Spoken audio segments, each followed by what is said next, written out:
Hello, everyone. Welcome back to the My Vinyasa Practice podcast, Heartfelt Consciousness. We're so thankful you're here. This week, we have MVP's Stephanie Torres. She's going to be talking to us a little bit about living with an invisible disability and kind of what that looks like for her yoga practice. So Stephanie, how are you today? I'm doing well, Micaela. How are you? I'm good. I'm so excited that you're here. So do you have anything right off the bat you want to go with, or do you want to tell us a little bit about your disability? Yeah, of course. Can definitely dive right into it. So I was born with a physical deformity known as clubfoot, which is a muscular skeletal deformity of the muscles and very often bones within the leg. For a lot of people, and the way that it expressed for me was that the muscles along the inside of the leg on my left side, as I have it unilaterally, some people have it bilaterally, are shorter than the muscles on the external, which, if you kind of think of it as like window blinds, if you pull one side up and the other one, yeah, things go a little bit wonky. So kind of same things with the muscles of the body, and that's what clubfoot is for many people. There are a few different types. But that's what it was for me. So when I was born, my leg was shaped like a little J, which, in babies is not super duper pronounced, as babies have that, little tuck in. But the first thing that the doctors did when they pulled me out of my mom's womb pulled me out was the first thing that they made sure to do was show her to me and say, "We didn't do this." This is the way her foot is, as it wasn't caught on any kind of ultrasounds or whatever. I was born in 92.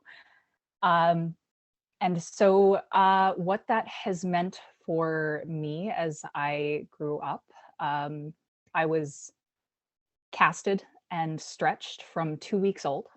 Every 2 weeks, I went in to have, be recasted to gently try and bring the leg to a more quote unquote natural position. What is natural? And then on my first birthday, I had a full reconstructive surgery where they took kind of the whole foot apart and put it back together, pinned it in place, and then sealed it with a cast. Treatment in the 80s and 90s for clubfoot was very invasive, very aggressive. And that is actually where I would say the largest amount of my disability actually stems from. Yes.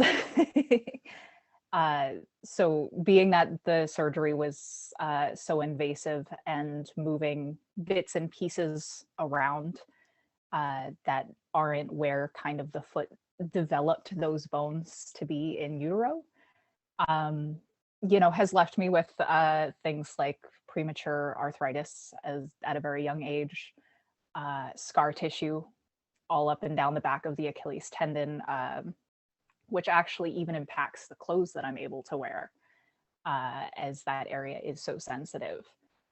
As well as lots of different nerve pinching, slight limb discrepancies, and an inability to really put on or maintain any meaningful muscle bulk in the calf, which is one of the ways that you can kind of visually see that someone, especially who has a surgically corrected clubfoot, which they no longer do those really super invasive surgeries anymore, thankfully.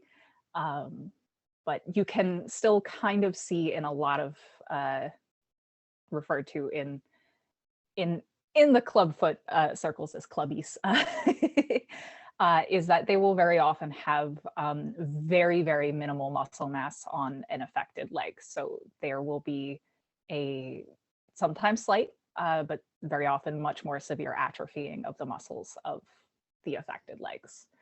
And so that's what clubfoot is, and that's what I've got. My gosh. So a A full, complete reconstructive surgery at one Yes. before your body's even done developing and growing. And wow. Mhm. So now you said they don't do the invasive surgery anymore. Is it more of just like the casting and the kind of guiding the muscles to form in a different, more supportive way? Yes, it's referred to as the Ponseti method, where you are Oh, continually casted and restretched. And that was the standard even before I was born. I think the Ponseti method has been in practice and kind of the standard from sometime at least around the 50s. But the 80s and the 90s, all the way up until about the year 2000, the invasive surgeries were all of the rage, as they do often tend to lead to what most people, and again, I use this very loosely, but would consider a more aesthetically pleasing um, result, which is why my disability is one that is more or less invisible, unless you know what you're looking for. It does mostly look like and again, use this so loosely, normal leg. That unless you know what you're looking for or really look at my feet, you can't really tell that there's anything there. I've seen your feet. That's weird, but I've seen your feet and I didn't know until you told me after the fact, after we met in person. Um, so absolutely. I so the muscle atrophy, that probably impacts your asana practice a ton. A significant amount. Yeah. Um, What does that so look like? uh, it varies. um, Part of what I deal with is, again, that muscle atrophy, but also because it is a structural deformity of the muscle tissue itself. The left leg, which is my affected leg, is a lot tighter than my right leg. The muscles just won't lengthen in the same way. And if I can, through really regular flexibility based practice, get it to lengthen out, it is very quick to kind of like snap back. And so, in order to modify my practice, as there are lots of different factors that impact, uh, even my ability to stand day to day, um, I was, there have been periods in my life where I have had to relearn how to walk because different flare ups would get so bad that I could not stand or weight bear. And I'm very lucky that that seems to have localized itself during puberty when all of a sudden, you know, everything was growing. There was a lot more Steph on top of this poor little ankle joint. Um, but what it looks like for me now is I do have a nerve condition that was developed in the leg over, long time wear. Again, because there is no cartilage within the foot joint at all. Um, there are some days. Oh, go ahead. Did you have a question? There are some days where I cannot stand. There are some instances where I will wake up in the morning and be kind of more or less fine, and then all of a sudden have a flare and no longer be able to stand or weight bear. Um, so my physical practice will very often look different day to day. Some days I can do kind of minimal adjusting where it's just a matter of fixing my stance, as because my foot was surgically reconstructed, there is very, very, very little mobility in the ankle joint. Um, so it does affect my stance. My balance is one that is really, difficult to maintain or gain on my left leg. So I very often, unless I'm snapping a picture to prove that I can do it, which is something that has been really empowering for my journey so far, just to be able to see that this might be something that I can't do like kind of super normally, but something that I never thought I could do before. Uh, Unless I'm doing something like that, standing balances on my left leg are very rarely a part of my personal practice. And then there are some days where my practice is entirely grounded. I do really kind of lean towards more active practices. just again, because I find them in general very empowering, as I didn't have a lot of use of my body before I started the physical practice of yoga because of my condition. You know, some days I will still continue to do something like a power vinyasa, but my warrior twos, I got a knee down on the floor. Sometimes it's all about arm balances because my foot doesn't want to touch the ground at all. So different ways of finding use of my body in ways that it doesn't yell at me for. That was so beautifully put. And I'm so thankful that you found your asana practice so that you could find that expression. Yeah, super duper exciting. Yeah. First 24, 25-ish years of my life, I've never been able to do things like run or jump. And I don't know if I'm losing you. I think I might have lost you, Steffi. Oh, okay. Oh, there you are. Have you back? Yes. Okay. Okay. Yeah.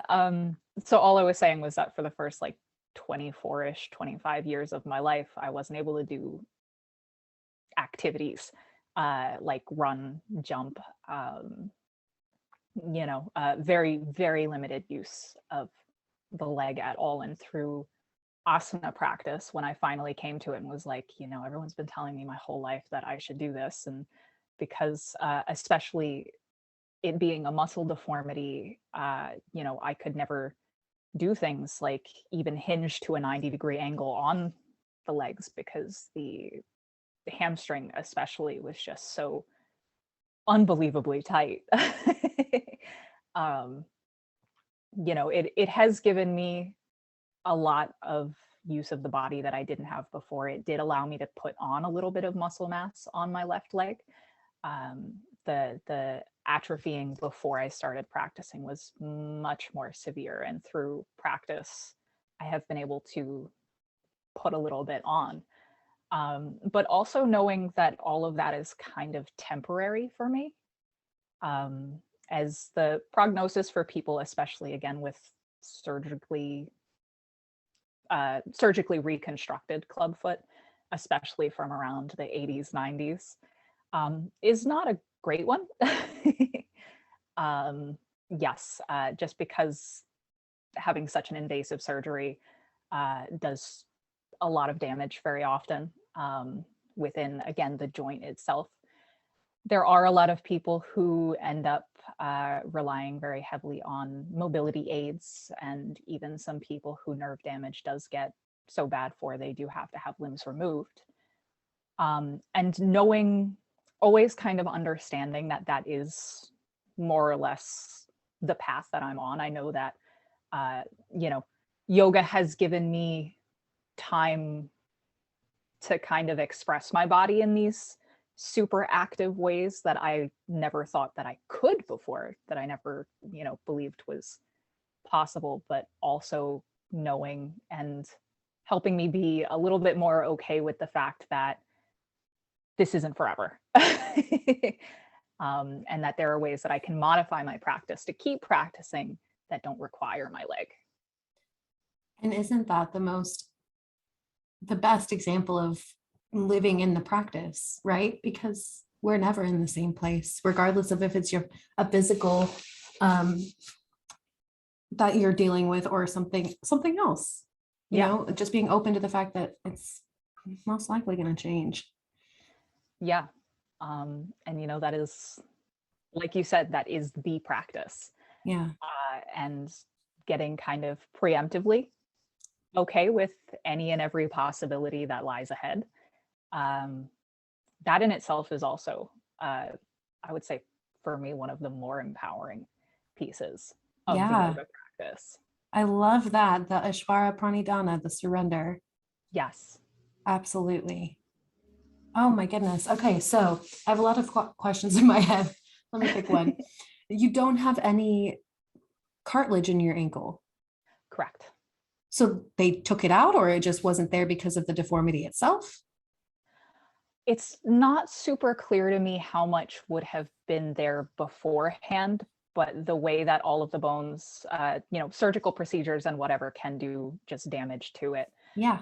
in general. But wear and tear of bones that are not quite shaped to really fit together in ways that, the body generally does, creates a whole lot more wear and tear on, any joint that you have.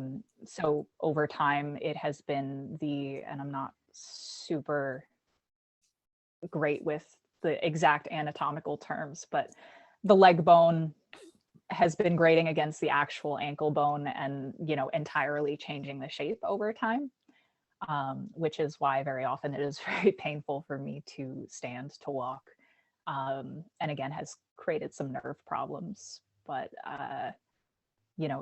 and that's, again, part of the practice, part of the journey for me has been learning to be okay that there are days where, even though yesterday I could stand okay, but today I cannot. Yeah. Today I woke up, put my feet on the floor, and my body said no. So today is one of those days? Today is actually not one of those days. Oh, okay, but okay. in general, Okay. that flip-flopping, because before I came to the practice and really started applying all of these lessons that I was really gaining, through it, I was not able to even speak about these things in the calm way that I am now. Yeah, I can imagine. Goodness. So in a practice where we do both sides, I always tell my students, this side might look different than the other side. And I feel like people don't usually listen to me because they're like, no, I mean, it needs to look the same because we need to get the same. But I love that because the sides don't have to be different. And I love that you mentioned, warrior two, you're maybe on one side, you got your knee down because you don't want to stand on the foot or whatever. Yeah. I love that, holding space for your experience, even for the two sides of your body. Yeah. And that's one thing where I think in general, I try to, because we all teach from our own experiences, from what we know inherently and what we've learned over time. And so in my own classes, I will say to kind of do things like match, at least energetically try to match what's happening on each side, try and get into a similar shape or find a position that serves that. But I do also try to, really go out of my way to impart that you can go completely rogue on this side. Because again, I live in what is technically a very unbalanced body. And so what my right side needs is not the same as what my left side needs. So in order to create that balance, it's not about matching the pose. It's about finding the sensation that makes this side feel all right and finding the sensation that makes this side feel all right. I like what you said about matching the energetics because that's what's important. It's not necessarily the length of your stance or the modification that you're taking, but more the intention as you're getting into the pose. Mm-hmm. I love that. That's beautiful. Thank you. And I love the going rogue. Go rogue on this side. No, everything a yoga teacher says is nothing more than a suggestion. Right. As teachers, we make suggestions, students make decisions, and a lot of students have no idea that they have that power. Right. Or feel empowered to use the power. Exactly. That permission that they don't need, but that we give if they need it. Yeah, I love that. So tell me, when you do a grounded practice, do you focus on like restorative? Do you do more kind of yin stuff? What does that look like for you? When I do like my own personal grounded practice, I do still try and lean towards more of a power practice for myself. Just a because grounded power practice. Stephanie, tell me about this. Just again, because I find in my yoga practice, the most empowering thing of the asana practice for me, the physical practice of yoga, is finding the use of my body. Because, again, before, and I know I've been a broken record on this, I did not have this. And because I couldn't do things with my leg, and I was never really exposed to anything where I could do any kind of other accessible activity where, all right, maybe we take the leg out of the equation and, we focus on upper body, or, so my whole body kind of went without use. And so for me, the asana practice is me getting to move my body in some way, fashion, or form. As otherwise, I do spend my entire day just about completely sedentary to avoid wearing out the ankle and whatnot. So when it comes to the physical practice and needing to be a little bit more grounded, I will find and explore ways to really physically get the body in some use. So whether that is, and again, if I've got a day that's so bad where the foot does not want to touch the floor at all, where any level of sensation on even the skin is too much, three-legged chaturangas, focusing on back bends and strengthening through them, focusing on building up supporting muscles, especially things like, even three-legged bridge pose, where I'm focusing on just strengthening the right leg, as my yoga practice is something that I use kind of as a physical therapy as well. Because again, one of the only reliable ways that I can get things stretched and strengthened. So I will still find a way to do, like I said, a power practice, if that means dynamic movements through, engaging and releasing certain muscle groups. That is what I will do, because I am a big believer that just because, and this goes to accessibility in yoga in general, one of my biggest pet peeves in any given class is a teacher offering an advanced asana, especially, and then saying, all right, well, we're going to come into headstands, and if you don't want to do headstands, come into a child's pose. And I think overall, while the intention is always, 100% there in as far as protecting students, I believe in trying to find a way for students to find their expression of, again, energetically finding that asana, because while someone's neck may not be in a state where they can do a headstand safely, they might still benefit from coming into even like a forearm stand, or not a forearm stand, a dolphin pose, putting the forearm down. Or rabbit. Or rabbit pose, exactly.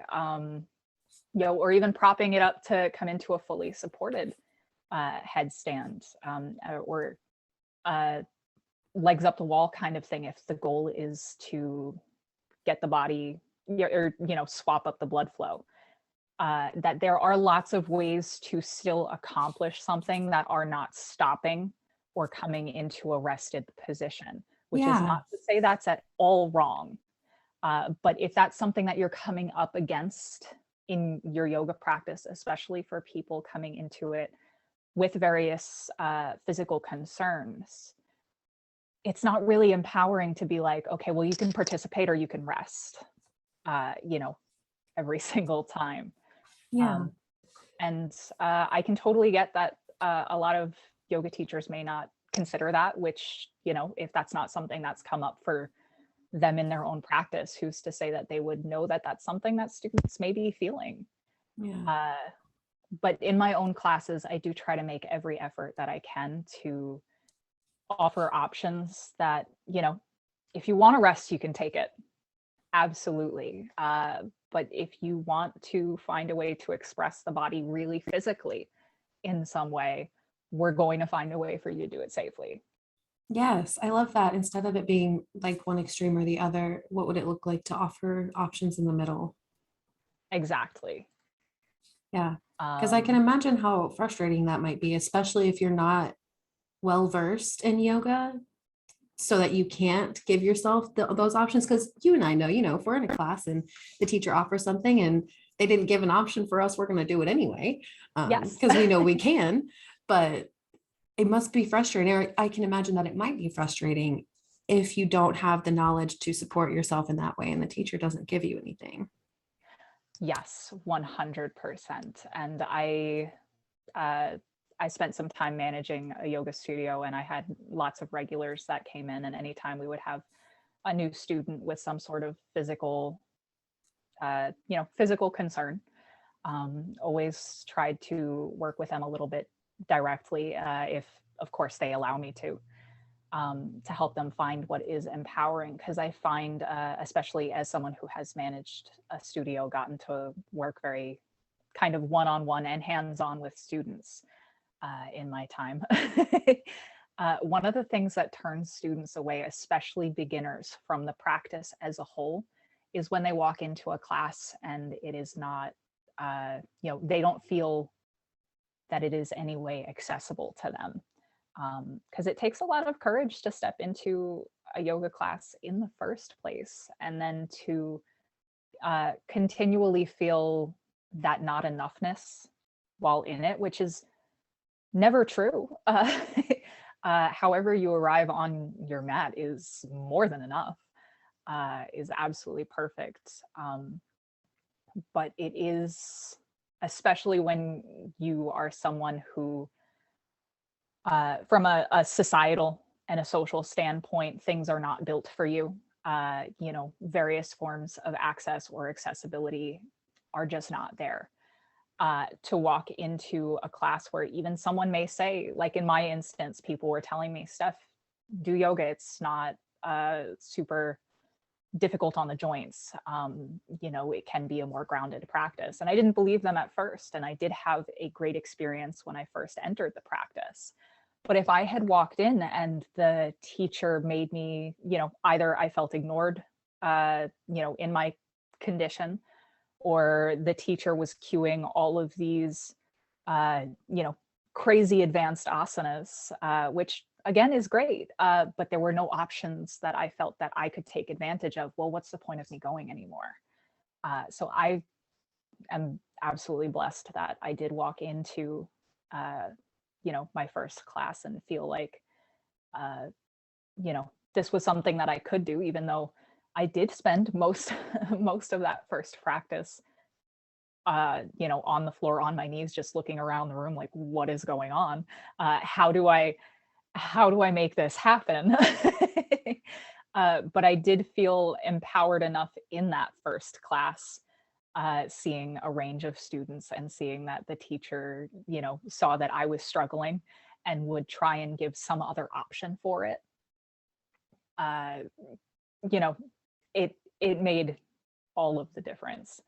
And to the best of my own ability, I, vow every time I teach a class to try and hold that space for anyone who shows up. Absolutely. I think that's because representation matters, right? And Yes. like you said, it takes so much courage to step into a space that you've never been in before. And then to feel like you might be watched, and if you're doing it right, and like all of the things. And I feel like MVP does a really great job of ensuring that all of our teachers know how to hold space for an all levels class, that you're not going to feel excluded. Even in an online class, like I know the students love your class. So you've kind of led us a little bit into my next question, talking about accessibility for whether it's disabilities or whatever. If you don't mind sharing a little bit what it has felt like to you to live with something that's not necessarily visible, but absolutely impacts your experience, your existence. Yeah, absolutely. And I even have a bit of a recent experience to share as far as what kind of reaffirming for me what I don't ever want to do in a yoga class. But in general, knowing that my disability is one that unless you really know what you're looking at, you don't know. And unless I am having a day where I am not as steady on my feet, You may not know, as I did, train myself to intentionally walk without a limp just to avoid, uh, you know, creating pain elsewhere in the body. Uh, it has been a process, but that has made it even less visible that there is something going on. And so it is, in live settings, it can be, even now I still have feelings of embarrassment, walking into a class and all of a sudden, starting the class with my body feeling all right, and then in the midst of it having a nerve flare in the ankle joint, and now all of a sudden, while I was standing before, I'm not leaving the floor now. Uh, and that self-conscious in your head feeling you get, that like, is anyone, like, what must these people think, having seen me go from, that to this. Uh, um, but I was really lucky.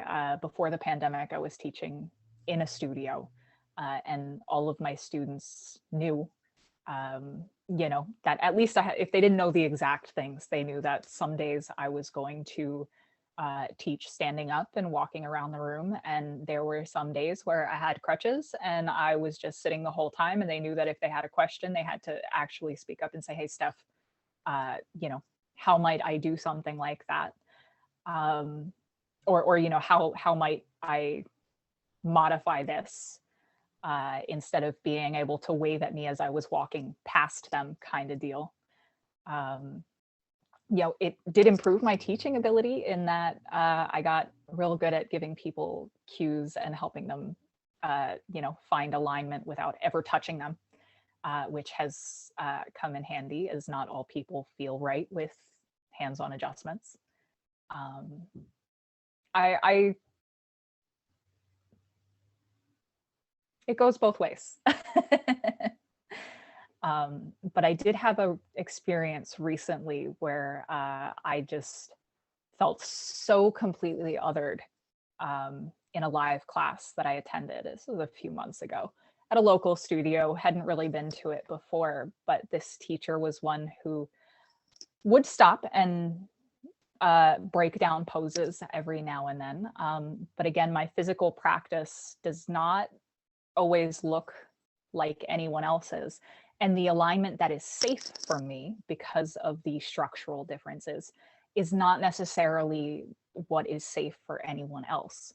And the places where I get stuck on it being an invisible disability is places when, a teacher sees that, and of course, in an Ashtanga-based class, things like alignment are pointed out quite a bit more than, in other style classes, which is usually something I'm generally okay with. But I had this teacher who I had never practiced before see my leg positioning in an upward facing dog, where from a structural standpoint, the left leg is twisted a little bit. It is slightly rotated.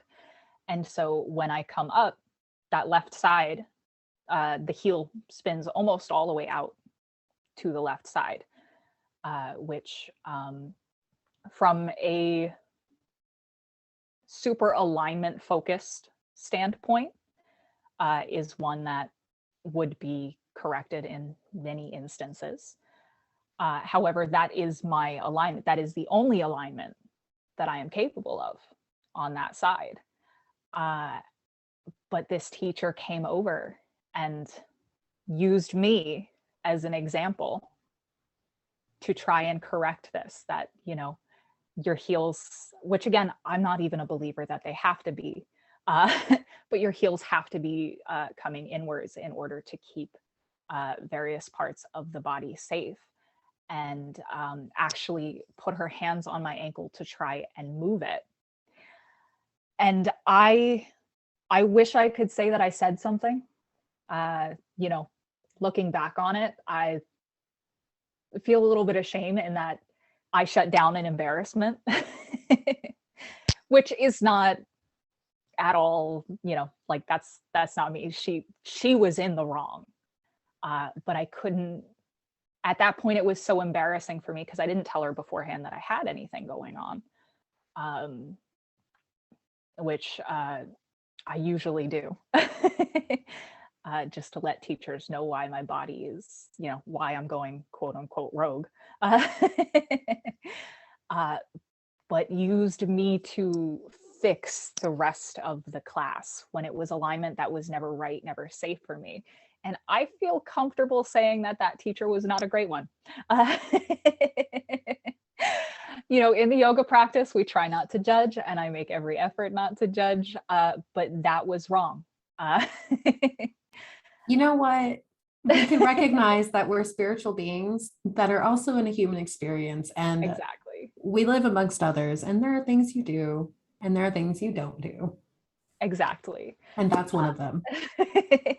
Yes, that is everything that in any training situation that I have been in, red flagged immediately. So I have not returned to that teacher. I have not returned to that studio. I will not. My dear friend, I am so sorry you had that experience.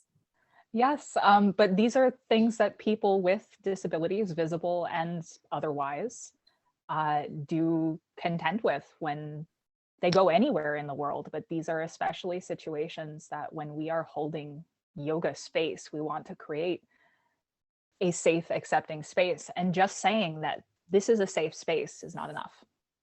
What efforts are you making to create a safe space as a teacher?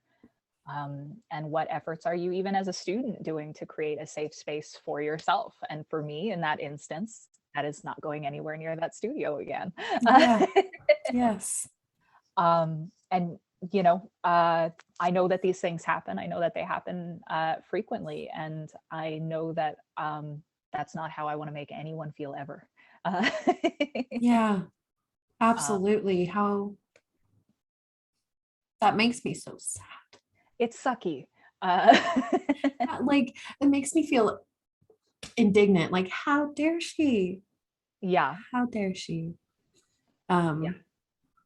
But again, not everyone has had our training. Not everyone has lived as Mhm. someone who's been othered for a long time, if not your entire life. Yeah. My, Yeah, and that well, is one of the amazing things about MVP and their, not just the classes we offer. I know I'm familiar with the online aspect of it. I can believe that it happens in studio as well. But through the trainings, such a focus on uh, not so much strict alignment, because strict alignment is not right for everybody. And one person's strict alignment is not the same as another person's strict alignment. Um, you know, that there is such an emphasis put on finding the pose that is right for the individual. And how do you guide people into poses without making them feel like, well, if I can't get my knee over my ankle in a warrior two, I'm not doing a warrior two. Uh, got nothing to do with it. Um, but I love the emphasis that MVP as a whole places on that, um, to avoid othering students. I think it always brings me back to like, it's projection free. Like, that teacher was projecting onto you Mhm. 100%. She was just, and not thinking about it. It's not about her. It wasn't about her. And if you were fine, like, yes, it is not about us as the teacher. We Mhm. are containers to hold space for our students as they are, as they Exactly. are. Because we Yes. know Iyengar hurt himself making light on yoga. Even he shouldn't have been doing that kind of stuff. Like, everyone has poses that are for them and poses that are not for them. And that's okay. Yes. So beautifully put. And I have to say, Micaela, your classes, as far as my lived experiences, you do a fantastic job of offering lots of different variations for, making something maybe a little bit softer on the body, but also offering something, also offering things for people who want to take it a little bit further to change the sensation. And I love your classes. Steffi, thank you. I appreciate you. Of course, I appreciate you. Well, I mean, like you said, I don't ever want someone to feel the way that you felt Mm-hmm. ever. That would just, that would be something I have nightmares about every night until I die. You know what I mean? One of those things that like comes up in your head and you're like, God, I can't believe I did that. Um, but I think that that's a beautiful like kind of end cap to our conversation, like making sure everyone who's listening, whether you're a student or you're a teacher, to hold that space for not only yourself, but for your students. That Yeah. alignment's non-dogmatic, that the practice is non-dogmatic. Are there any other ways that you might suggest for us as a community to grow and be better in that aspect? Not MVP As, specifically, just yeah, yoga. Yeah. uh, as far as the yoga community goes, it's a little hard to like pinpoint anything, uh, just because as a whole, there are so many things that need to be tackled in the yoga community at large. But I think it is enough to start as individuals to, and especially if you are a member of the teaching portion of the yoga community. So important to try and empathize and understand experiences outside of your own. Um, and one thing that I encourage every single student that I've worked with in the past, as far as teacher trainings, not just in MVP, but all of my time before that training students, is try and develop, not miming different physical limitations, but trying to move through a practice as if you have something, uh, you know, a little bit that needs to be either cared for or a little bit more tender in. So even imagining that if your ankle was hurt and you couldn't stand, how are you going to go through a practice? And physically going through that yourself, if you are, of course, capable of it. But, it is, of course, enough to try and mentally list it out. But well, I'm not a believer you should have to experience a thing to be able to empathize with it. The reality is a lot of people don't understand it until it happens in here. So moving through, again, at least from an accessibility standpoint, is not just studying or Googling what it is to be able to modify a posture or different language or verbiage to get people in and out of things without triggering trauma or feelings around physical limitations that may exist.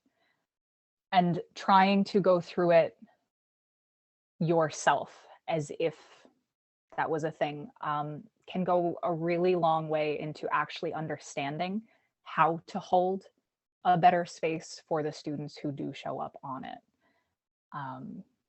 And keeping lines of communication open with your students, because I really can't think of ways that as a whole community we can stop othering people with various different physical expression needs, uh, because there is a lot that needs to be tackled there.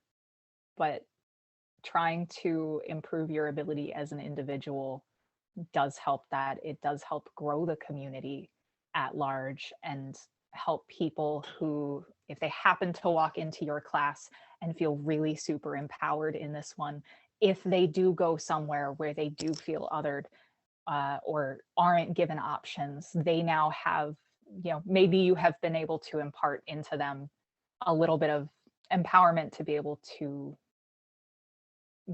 take it with them, either to know that this isn't a space for me that I want to be involved in, and even speak up about that kind of thing, which again, my greatest regret is that I went to that class and I didn't say anything, not for myself, but for future students. but I can't go back. I can't undo what I didn't do. Uh, but finding ways to actually explore and experience different postures, to practice using different verbiage, and to talk with, and if you have the ability to work with someone with some sort of a physical limitation, uh, to talk one-on-one with them to see what their needs are. Because I think by individually fixing, and again, quote unquote, but altering your abilities there, is what helps to grow and create a safer space in the community at large. I mean, that's a great way to put it, because like you said earlier when we were chatting, we only know yoga from our lived experience. And can we blame people for what they don't know? Exactly.